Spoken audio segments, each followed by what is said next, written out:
Hey guys, Infidel1258 here. Today I want to answer some questions from Twitter, and we're going to talk about Splinterlands, we're going to talk about NFT gaming, and we're going to talk about some other fun topics too. So this is just a series of questions, not necessarily all cohesive or on one vein, but definitely starting with Splinterlands. So let's get into it.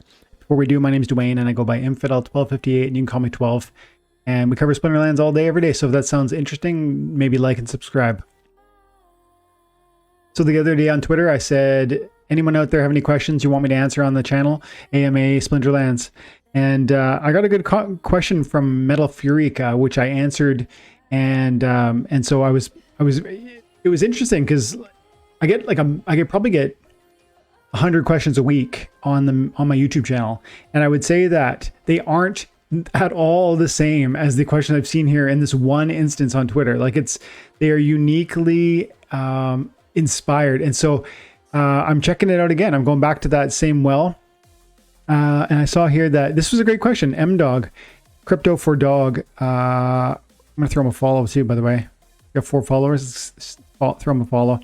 He says, if Splinterlands was bought by a huge gaming company like EA, Ubisoft, Sega, Tencent, or other, would you be excited?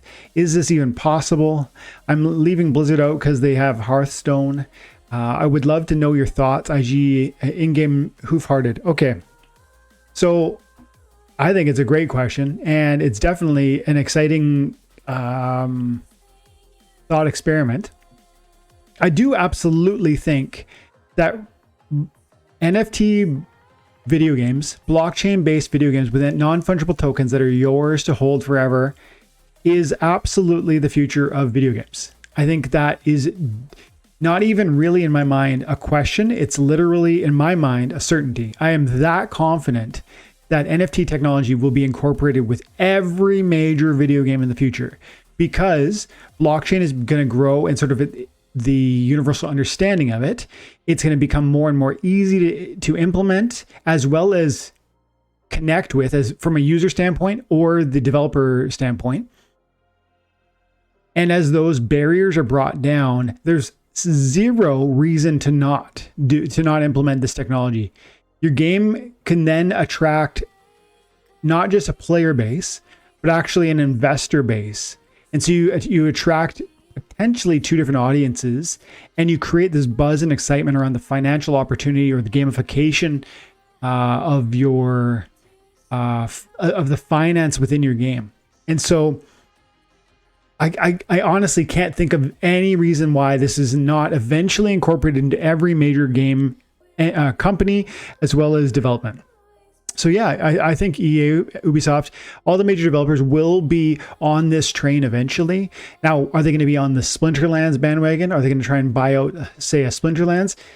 That becomes a harder question to answer, because you might say, well, why don't they just go ahead and do it themselves? Why wouldn't they just create their own game with blockchain technology? And why wouldn't they just implement their own economy, their own, mechanisms, their own link onto Hive or onto Ethereum as just as easily as Splinterlands did with Hive, or, any other NFT game has done with their respective blockchain. That is the complication that I talked about a moment ago, the hurdle. One of the hurdles, the barriers to seeing that this technology really gets mass adopted across all video games, is one of the barriers is that these developers have no clue. They have no clue about what blockchain is. They have no understanding about the legitimate use case around non-fungible tokens and how they can have utility within a game. And that utility can be appreciated from the player, and then it can hold and transmit value within the economy, within the ecosystem, within all the players. Like, you have a card, a sword, a hero, a plot of land. I want that. We all love the game that it's associated with, and that utility associated with the token and connected with ownership for you having it creates this financial opportunity for the player, which is again an opportunity for the game, because they've excited you and a crowd of people around you to desire the assets from their game. So I see it as the future, and I definitely think Splinterlands could elicit some of this excitement from other game developers, but I think you'd have to first articulate why EA or Ubisoft or whatever wouldn't just do this on their own. And I think it's that barrier. I actually think most of them have no clue and therefore would need a Splinterlands or a developer like Splinterlands to kind of pave that way for them. And one of the amazing things about what Splinterlands is doing is they're actually creating, through some of the other games that they're spawning now, like Tower Defense and like GLS, that's Genesis League Soccer. These are new game developments within the ecosystem of Splinterlands that are connected in some respect to either Dark Energy Crystals or SPS. So there's an economy connection, and sometimes there's even a card utility connection where you can stake your card in the Tower Defense, or you can stake it in perhaps have some utility in the GLS ecosystem, or in the GLS, just holding SPS is going to get you some of their GLX token. And so this kind of cross utility is hopefully a cross pollination. And what that's translating into is there's an interest in more and more game developers, and I think this will grow, that will want to partner with and walk down some of the utilize some of the infrastructure Splinterlands has developed. So are they going to buy Splinterlands? I don't know. But I certainly think partnerships are going to continue to grow, and Splinterlands is going to continue to develop. They're going to continue to develop an infrastructure of technology that really makes it easy to just new game developers to create exciting new games that are linked to a blockchain, that have an economy behind it, probably based, if they're using the technology that Splinterlands develops, probably in some sense connected to either the SPS or the DEC token. And so I definitely think this is a probable future for Splinterlands. It might be 5 years away before the game starts really going crazy, and then some of these major legacy developers start to pursue such an option. And I actually wouldn't say that Blizzard would be left out of that conversation. I think Blizzard would be deeply interested in unlocking some of the technology that's available within Splinterlands, because like you say, Hearthstone exists. It's an amazing game in its own right. And the opportunity to link is to NFT utility and the actual ownership associated with a player account makes so much sense for a game like Hearthstone. So I really think it'll start with partnerships. Those partnerships will produce new games. Those new game developments will create an infrastructure kind of highway that makes a lot of this process much more automated and obvious. And when those barriers start to come down and it becomes more and more easy, you'll see some more and more of these big name brand developers coming online and looking for either partnerships or for buyouts. They might just come along and say, we want to buy what Splinterlands is doing. And I'll make this my last comment. Here's the exciting thing though.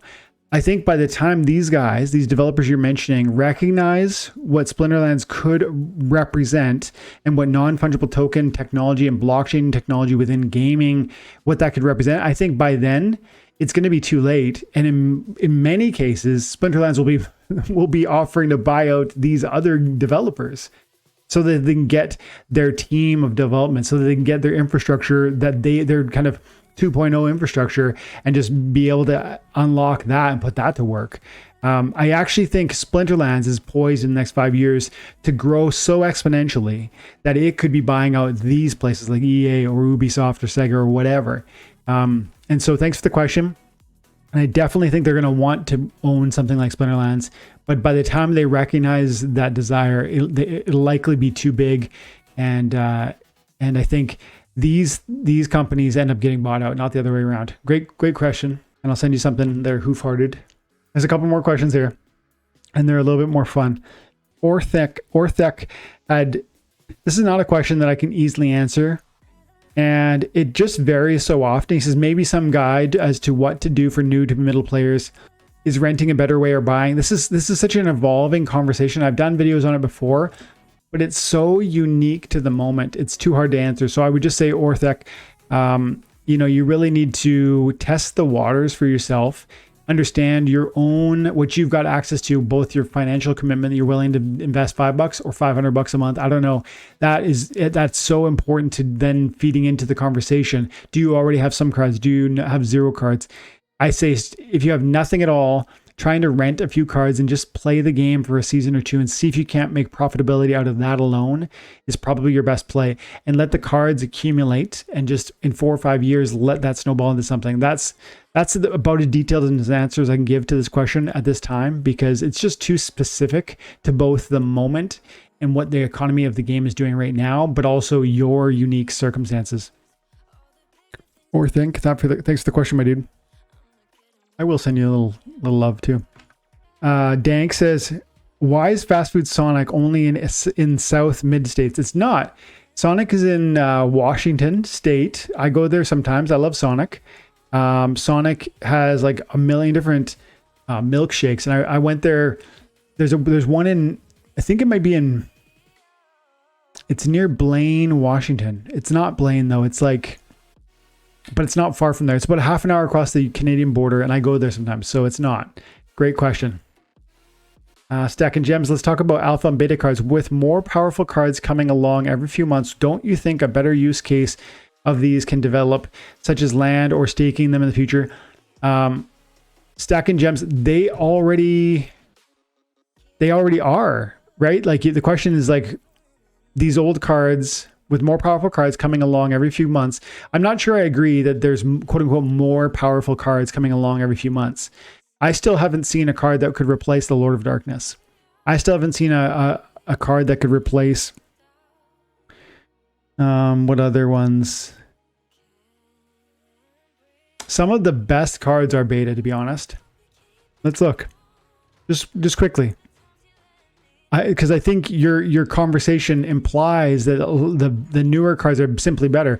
Lightning Dragon is amazing. It's one of the best archers in the game, especially at the highest level. It has blast, piercing, stun, flying, crazy speed, good amount of hit points. 3 damage turns into potentially 7 if it's a snipe rule set, because you're going to land in the second position. You're going to damage first, second, and third. This is one of the best healers in the game, bar none. Resurrect, flying, tank heal, inspire. What an amazing support monster that is.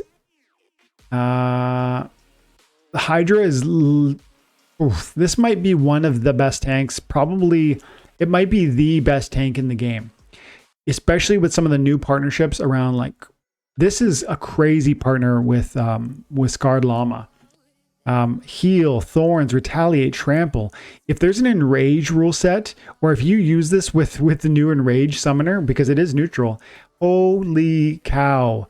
Because the 4 damage at the highest levels is going to turn into 6, and just the speed is going to go from 4 to 6, and this combo of things is just wild. And then you throw in, you have other alternatives like Scarred Llama, you get a last stand with this guy, it's ludicrous.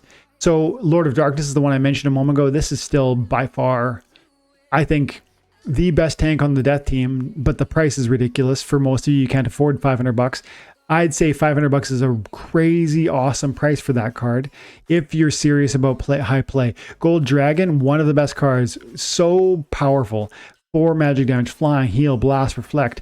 These cards are so crazy. Spirit of the Forest. All of these cards are bananas. Flying, snipe, tank heal, protect, 8 hit points, 3 damage output from a healer. So Elemental Phoenix is the same thing. These summoners are crazy. So I definitely don't agree that with the implied sentiment that more powerful cards are coming out along every few months.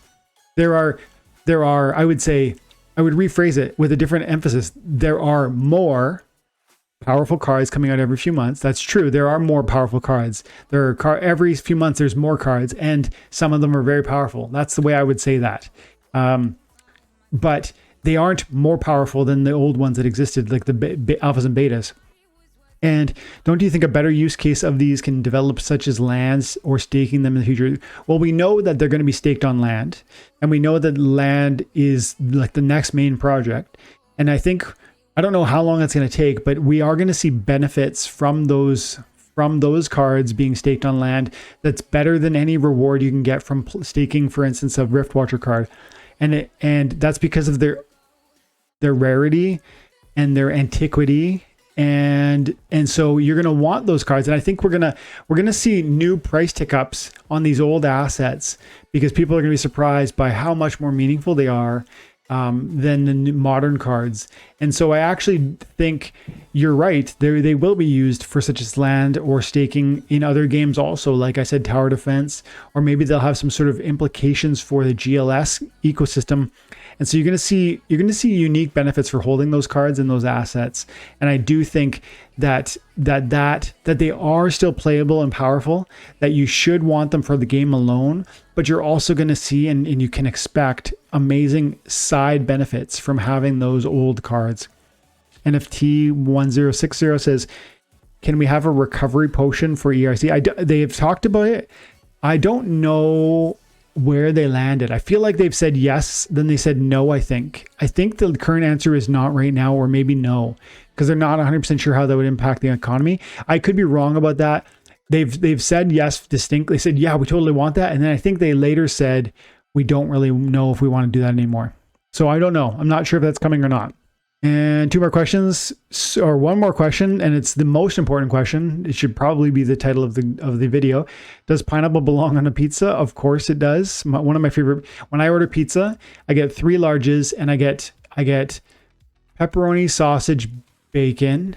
I get like something like a Greek, like a tomato, feta, black olive, and then I'll get ham, pineapple, bacon. And so obviously I like my bacon, but definitely that's like we call it a Canadian ham, pineapple, bacon.